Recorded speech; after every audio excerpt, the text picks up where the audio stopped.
I've had a Neo Geo Pocket for a few years now, and the main reason I've not played it so much is the awful screen. While it's not as bad as the WonderSwan, you do need to be under a fairly good light to see anything.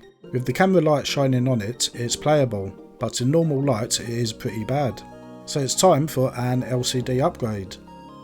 I got this one from AliExpress, links are in the description. It comes with 2 screwdrivers which I won't bother using. Inside the box are 4 wires, a replacement screen cover which looks fairly accurate to the original, and a sticky glue sheet to fit the LCD replacement. Next we have the LCD and the board already attached to it. And last but not least, 2 plastic films which you attach to the back of the display and the PCB. Let's get the Pocket opened. There are 6 screws to remove. One is a security screw that you may need to use the supplied screwdriver if you do not have the appropriate one. The back should come off fairly easy. In order to remove the main board, you need to desolder the 2 speaker wires. There's no way around it, and it's a bit of a false advertising saying it's a no solder mod, which to install the actual LCD is true, but you will need to detach and reattach the speaker wires. It is here that I noticed that it looks like this has been opened before, as 2 of the 3 screws to keep the motherboard in place are missing. Next, I'll remove the joystick cap so the motherboard can be lifted out. There is a ribbon cable going from the board to the display. To remove the cable, you need to push the black tab out from either side, and the ribbon should come out with any force required. Next is to remove the old display from the case. The easiest way looks to be to slightly bend the case in the middle to dislodge the display from the glue on the case, then get some tweezers to lift it out. The next part was a bit daunting, but actually turned out to be not too bad. You need to remove the bottom part of the plastic and around half of the 2 tabs at the top so the new display will be able to fit. My snippers were way too large for this, but the plastic is quite soft and cuts very easily. The pliers made easy work of bending the plastic a little, and with a twist it come off no problem and quite cleanly.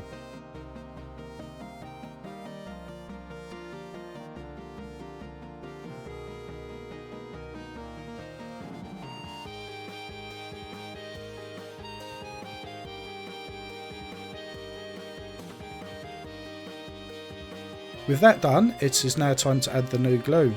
I kept the original glue underneath as it looks like a pain in the arse to remove, and more glue won't hurt anything. Now to attach the new replacement LCD. It fits by aligning it to the left side and up against the 2 tabs which were slightly cut down.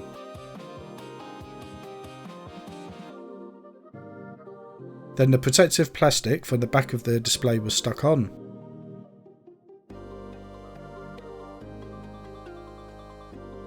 The next part is optional if you want to control the LCD with the game buttons. Before attaching the ribbon cable to the main board, you will need to solder the 4 wires to the 4 pads on the display board.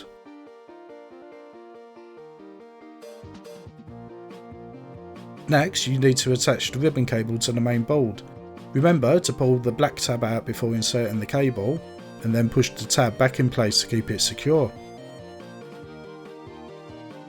If you did solder the wires, you will now need to solder them to the main board. There's 3 wires, A, B and option, and the 4th is for the battery.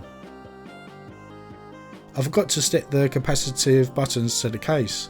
While it is possible to do now, doing it before fitting the main board makes it far easier. The buttons have some glue on them to stick to the case. Next, the speaker wires need to be soldered back in place. Some tape to keep the newly attached wires away from the screw holes would be a good idea here. The back of the case should now fit on nicely. If there is any pressure to close it, double check inside to see if anything is in the way, for example. Then put all the screws back in to get the case closed up. As a quick reminder, here is before the screen mod. And here is with the screen mod at maximum brightness, with pixel mode switched on. Quite a difference.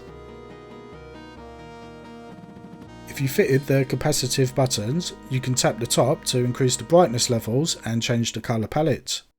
Holding them down switches the pixel mode and battery level display. If you did wire the display to the main board, you can hold Option, A and B buttons to bring up the settings. It is a little fiddly having to do the button combinations, but you shouldn't need to use it that much. From here you can change the brightness, change the horizontal and vertical position of the screen, set pixel mode on or off, display the battery level, change the colour palette and reset the settings. I would say I installed the display a millimetre or so than it should be, so I changed the vertical settings to have a better fit. Overall, I am very happy with the LCD replacement. I can actually see what is on screen now without having a bright light shining on it. I can now play games and not miss bullets or miss time jumps, for example. It looks amazing. One thing I may consider is removing the capacitive buttons or moving them closer to the middle. I found while playing that resting my forefingers at the top was accidentally pressing them, which was annoying. It would have been nice not to remove the plastic from the case, just to keep everything pristine, but I think the benefit of a screen you can actually see and play on far outweighs this. Other than that, I have no complaints. If you have a Neo Geo Pocket, then this is a must-have. You can find links to buy the LCD replacement in the description. Please take a moment to subscribe to the channel before you rush off and buy it. Thanks for watching, and we will see you back in the next one.